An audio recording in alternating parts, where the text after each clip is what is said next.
Jumpa lagi di TV. Ya, ini adalah smartphone murah yang sangat-sangat menarik. Percaya nggak, pada saat video ini dibuat, kami bahkan bisa menemukan dia dengan harga di bawah 1,5 juta di toko online ya. Ya, biasanya smartphone murah seharga segini cenderung nawarin spesifikasi yang sangat rendah dan susah banget buat direkomendasi ya. Yang satu ini adalah Realme Narzo 50i Prime ya. Dia hadir pakai SoC atau chipset atau prosesor yang sudah pakai Cortex A75. Untuk yang ngerti prosesor pasti ngerti. Ada A75-nya, biasanya semuanya A5 sekian. Ini ada A7-nya, berarti kencang. Lalu storage-nya pakai UFS 2.2. Buat yang nggak ngerti, biasanya harga segini pakai eMMC yang lebih lambat. Ini UFS yang kencang. Dan baterai juga udah 5000 mAh. Yuk, kita langsung aja bedah yang satu ini. Oke, yang satu ini baru aja dihadirkan Realme ke Indonesia untuk ngisi kelas yang sangat terjangkau. Yuk kita lihat dulu paket penjualannya. Pertama, kita dapat unit Narzo 50i Prime atau 50i Prime ya. Lalu ada kabel micro USB. Ya, harga segini masih dikasih micro USB ya, sudahlah ya. Lalu ada SIM tray ejector dan ada paket dokumen. Sebentar, ini kenapa jadi seperti smartphone mahal ya? Kenapa seperti smartphone mahal? Ya, ada yang kurang di sini. Oh bukan case. Kalau case nggak ada wajar. Bukan screen protector, itu juga kalau nggak ada wajar aja.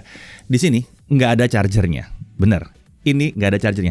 Seperti yang pernah saya bahas beberapa kali dalam live, bahwa pada saat ada nanya apakah pada saat brand-brand besar itu menghilangkan charger, mereka akan jatuh gara-gara nggak ada charger. Pada saat itu kami malah bilang, jangan-jangan seharusnya nih malah brand-brand lain mulai ikutan menghilangkan charger. Ya, yang satu ini akhirnya datang tanpa charger. Kalau menurut Realme memang tujuannya untuk membuat smartphone ini jadi sangat-sangat terjangkau, karena harga charger aja bisa sekitar 100 ribuan rupiah. Jadi kalau punya charger lama atau mungkin dapat charger dari teman yang udah nggak kepake, ya bisa lah ya ditancap ke sini buat dipakein di sini. Mungkin begitu ya pola pikirnya ya. Oke, kita lanjut. Ya, smartphone ini hadir dengan desain yang menurut kami tidak menggambarkan sebuah smartphone yang sangat-sangat terjangkau. Bodi belakangnya nggak polos, tapi ada tekstur pola garis-garis vertikal yang kalau kena cahaya bisa membentuk 4 garis diagonal yang menyusun 2 pola X di sini. Sementara untuk bagian atas dan sisi belakang ada area tanpa pola garis vertikal yang jadi tempat untuk kamera dan logo Narzo Design by Realme di sini. Frame-nya dia pakai desain flat yang memang banyak digunakan ya untuk seri-seri menengah ke atas akhir-akhir ini ya. Sisi belakang dan frame smartphone ini juga terbuat dari polikarbonat tentunya, walaupun solid kalau dipegang nih. Dimensinya 164,1 x 75,6 x 8,5 mm dengan bobot sekitar 182 gram. Jadi relatif cukup ringan sebetulnya ya, dengan bodi yang ya nggak tebal-tebal amat juga, ngepas aja yang satu ini.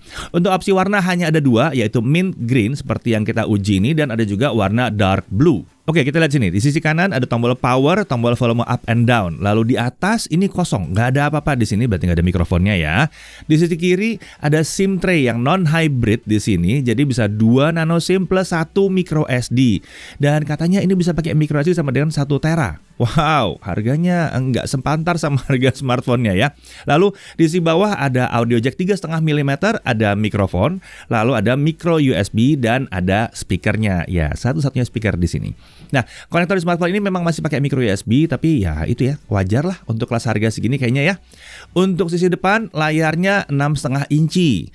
Ini adalah layar tentunya bukan Full HD dong, harga segini. Ini HD+, 1600 x 720p. Refresh rate juga jangan minta 90 atau 120, 60 Hz di sini. Brightness-nya diklaim bisa mencapai 400 nits. Waktu kita tes di indoor, ya memang sekitar 400 nits, sesuai dengan janji. Untuk color gamutnya ada di kisaran 89% sRGB. Belum bisa dikatakan luar biasa, tapi di kelas harganya udah lumayan lah ya. Ya kalau kalian bicara soal bezelnya ya di sekitar layarnya, ya jelas kalian tidak bisa berharap harga segini dapat bezel yang super tipis ya. Ini bezelnya tentunya apalagi di dagunya itu lumayan ya, tebal ya. Kemudian ada earpiece di bezel atas layar. Lalu ada kamera selfie yang ada di notch kecil di atas layar. Jangan protes ya karena ada notch-nya. Ya wajar. Ingat harganya. Nah, di sini ada kamera 5 megapiksel dengan lensa 5P, bukannya f2.22. Untuk rekaman video, ya dia cuma sampai 720p 30 fps. Beralih ke sisi belakang, kamera utamanya adalah kamera 8 megapiksel dengan lensa 4P, bukannya f2.0, dan ini adalah kamera autofocus. LED flash ada di sini. Perekaman videonya, untungnya masih bisa 1080p 30 fps. Masih lumayan. Untuk fitur-fitur ada lumayan banyak, walaupun nggak banyak-banyak amat, bahkan sampai ada mode Pro juga untuk foto ya di sini. Nah, untuk spesifikasi, di dalamnya ini dia pakai SoC Uni SoC, bukan Unisoc, Uni SoC Tiger T612 dengan fabrikasi 12 nanometer. Nah, menariknya di sini, di dalam prosesor atau SoC atau chipset ini masih ada dua core Cortex A75 1,8 GHz. Ini adalah core yang kenceng. Kalau udah A7 sekian, itu berarti core-nya kenceng. Lalu ditemani dengan 6 Cortex A55 1,8 GHz untuk ngirit daya. Nah, di kelas harga smartphone ini kebanyakan semuanya masih 8 Cortex A5 sekian. Bahkan ada yang tua A53 di sini ya. Ini yang tambahannya aja A55, utamanya A75. Jadi kalau dari sisi CPU, SoC yang digunakan di sini tuh unggul jauh dibandingkan dengan pesaing-pesaing di kelas harganya. Sementara itu untuk GPU, SoC ini menggunakan Mali G57. Untuk RAM dan storage ada dua opsi harusnya di 332 dan 464. Nah, harga tadi yang disebutkan itu adalah harga yang RAM-nya 4GB dengan storage 64GB. Nah, RAM menggunakan LPDDR4X dan menariknya storage pakai UFS 2.2, bukan eMMC 5.1 seperti kebanyakan smartphone yang terjangkau. Ini membuat loading itu jadi kenceng banget. Nah, untuk varian 464 yang kita uji saat pertama nyalakan, storage tersisa itu sekitar 40GB. Ya, lumayan.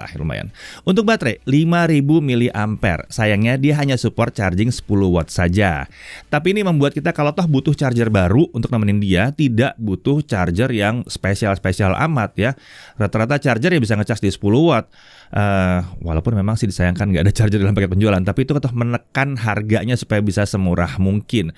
Jadi ya kita bisa pakai charger lain lah ya, cari yang murah juga bisa gitu ya. Tapi sebaiknya sih memang cari yang agak berkelas chargernya, atau mungkin minjem charger berkelas dari HP yang kelas atas atau di atasnya dia, tapi yang mungkin sudah mati ya bisa juga. Nah, kemudian untuk UI dia pakai Realme UI R Edition dengan basis Android 11. Ini bukan Realme UI biasa ya. Terlihat ini dekat dengan Android polos atau Android vanilla. Berbagai aplikasi bawaan juga menggunakan standar Google aja di sini. Nah, Realme UI R Edition ini dibangun dengan fokus aspeknya tuh ke performa untuk SoC kelas menengah yang terjangkau. Nah, kalau soal urusan update ya kita belum dapat berita atau datanya juga berapa kali dia akan diupdate. Tapi ya paling nggak memang udah enteng aja gitulah dari awalnya ya. Paling nggak seharusnya Realme akan ada peningkatan security untuk perangkat yang satu ini. Untuk sensor-sensor ada accelerometer, ada light sensor, ada proximity sensor di sini. Iya jangan minta ada gyro di sini ya, belum bisa. Untuk fitur keamanan dia punya face unlock, tentunya nggak ada fingerprint di sini ya. Konektivitasnya 2G, 3G, 4G. Ya wajar 4G, belum bisa 5G, wajar sekali. Dan 4G toh masih berkembang banget, dan 5G yang sekarang sampai mungkin 2025, 2026, mungkin 2027. 5G itu masih harus ada 4G-nya, teman 4G. Jadi punya HP 4G masih aman ya. Untuk Wi-Fi dia pakai Wi-Fi 4, frekuensinya hanya 2,4 GHz saja. Lalu Bluetooth dia pakai versi 5.0. Nah, kita langsung ke pengujian performa ya. Antutu 8, skornya 195 ribuan. Oh, harga segini 195 ribuan, keren ya. Untuk Geekbench 5 single core 347 dengan multicore di 1295. Wah, multicore-nya juga udah lumayan nih. Untuk CPU throttling test performanya terbilang terjaga dengan baik. Dia cuma throttling ke 95% aja dalam tes selama 30 menit. Ini berarti konsistensi performanya diajak ngerjain yang berat-berat aman ya. 3D Mark Slingshot Extreme OpenGL ES grafik skornya di 843. Sementara untuk 3D Mark Wildlife Stress Test base skornya di 419 dengan lowest score di 412. Stability-nya di 98,3%. Jadi mau yang dihajar sisi core CPU atau GPU-nya tetap stable aja di atas 95%. Mantap. Nah, lanjut ke GFX Bench. T-Rex offscreen 1080p 23 fps di sini. Kita langsung ke gaming aja gimana? Oke, kita langsung mulai PUBG Mobile. Setting frame rate tertinggi yang bisa didapatkan sayangnya hanya 30 fps saja, alias settingnya di high. Kita coba di smooth high dan gamenya rata di 30 fps aja. Sayang ya ini ya. Kalau 30 fps jadi kurang nyaman sebetulnya. Harusnya SoC kayak begini bisa lebih kencang lagi, bisa 60 harusnya masih bisa nih ya. Nah, kalau gyro gimana? Ya, dia nggak punya gyro, bahkan nggak ada virtual gyro juga. Jadi jangan diaktifkan gyro aimingnya ya, ada pesan error seperti ini nanti. Oke, kita lanjut ke Genshin Impact. Boleh. Sayang sekali saat jalan game yang satu ini tampilan game terlihat agak berantakan di sini.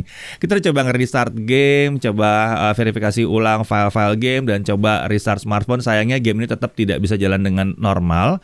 Semoga aja ada update OS yang bisa memperbaiki masalah ini karena harusnya game ini masih mau lah ya 20 mungkin 25 sampai 30 FPS harusnya ya. Teoritis harusnya masih bisa. Mungkin nunggu update ya, nggak ngerti deh, mungkin. Kita lihat aja nanti. Yang jelas untuk sekarang Genshin Impact susah untuk dibilang playable di sini karena tampilannya yang berantakan. Lanjut ke Subway Surfer.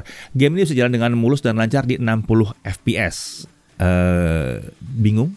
Ini kan game ringan. Jangan salah. Ada smartphone dengan kelas harga di atas dia yang nggak bisa ngejalanin ini di 60 FPS, cuma 40 sampai 45 FPS juga. Bahkan ada yang 2 jutaan juga belum lancar loh buat Subway Surfer. Makanya kita masih tetap ngetes Subway Surfer karena paling nggak kan game-game yang enteng-enteng banget ini harus bisa jalan dengan wajar ya. Di sini sih mantap. Lanjut ke Apex Legends. Setting frame rate yang terbuka itu hanya sampai 40 FPS. Masih belum 60 FPS, tapi seenggaknya udah di atas 30 FPS ya. Dan kami coba main game ini di setting smooth. Kita bisa dapat frame rate yang cukup stabil di 37 sampai 40 FPS. Terbilang ya lumayan lah memadai untuk mainkan game yang satu ini.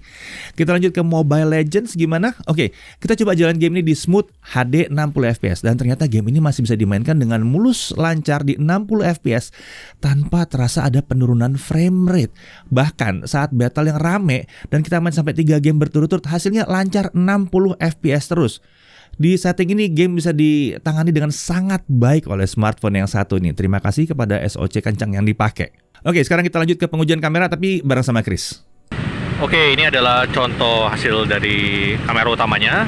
Ini adalah video yang direkam di resolusi Full HD 30 FPS. Hasilnya kurang lebih seperti ini.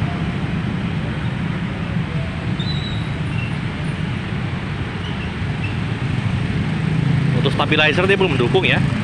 Jadi kalau di bawah jalan kayak begini wajar dia terasa guncangannya. Oke, lalu ini adalah hasil dari kamera selfie-nya. Video 720p 30 fps. Dia belum mendukung Full HD 30 sayangnya. Jadi mentok di 720p aja dan hasilnya seperti ini.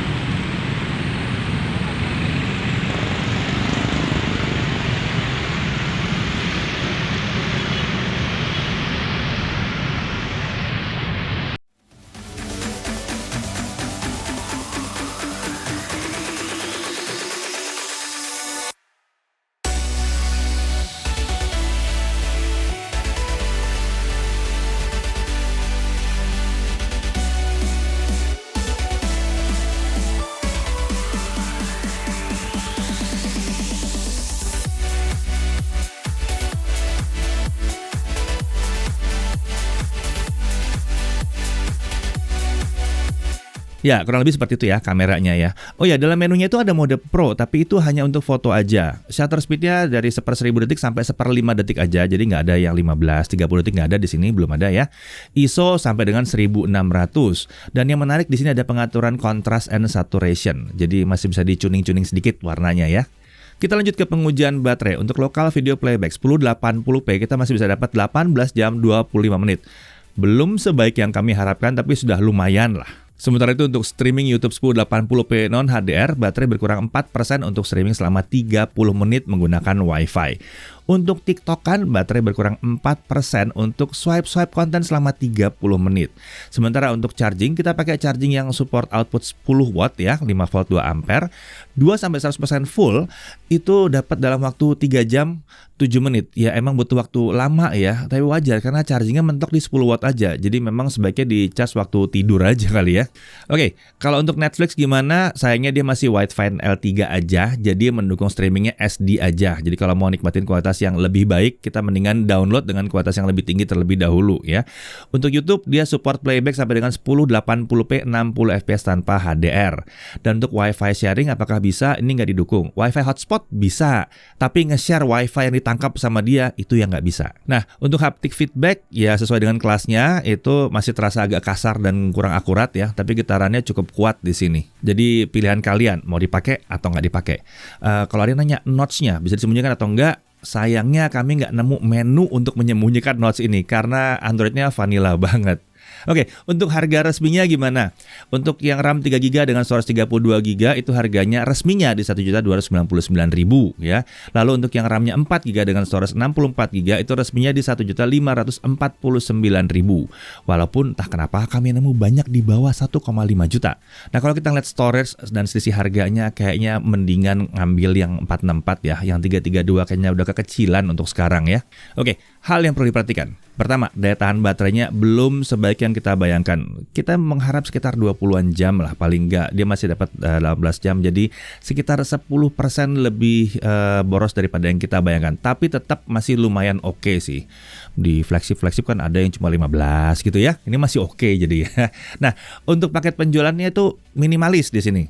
Nggak ada casing, nggak ada screen protector, bahkan nggak ada charger. Jadi ya masih harus nambah sedikit buat charger. Semoga yang jualan toko online bisa nambahin charger langsung aja. Jadi yang mau beli tanpa punya charger bisa langsung dapat chargernya ya.